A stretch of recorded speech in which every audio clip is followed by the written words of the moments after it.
At first, it was like a niche thing for a lot of the nerds out there. Right. But now it's turned into like everybody, like you talk about anything. They're like, well, actually, the cap room. I'm like, guys, like it's okay to be happy about getting a player and excited for the season. Like, oh, I hate this. Now they're not going to, we're not going to find out whether so-and-so is going to be a thing. And, oh, now we're going to have like the 8th pick instead of the 3rd. I'm like, guys, it's okay to be happy for your team to do well, as opposed to everything being a big picture conversation. I realize I'm part of the problem, though, because I taught these people how to have a big picture conversation. I feel the same way. Like, I understand, I call it like the GM-ification of sports fans. Like, I understand fans being like interested in that, and like I'm kind of speaking for myself too. Like, obviously I'm interested in all of the big picture ramifications. But I'm interested in the big picture ramifications. am I doing a voice of myself? There it is.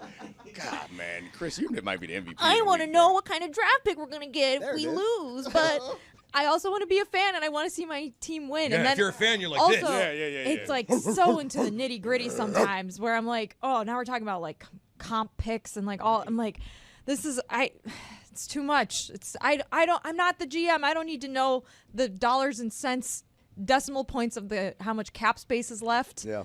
It's why I'm crushed to see some fans on Twitter or Blue Sky upset about the fact that the Heat have won 6 in a row here. What are they doing? It's like, what are they doing? Why aren't they losing on purpose? Just lose the play-in game. And it's like, there's not only is there pride, but there's an entertainment value. You're not excited to go into Boston and punk the Celtics to where they're pulling their starters with 6 minutes left? That's an awesome feeling that you can get in the regular season. Like, that's right there for you, even in a season that's been disappointing. Also,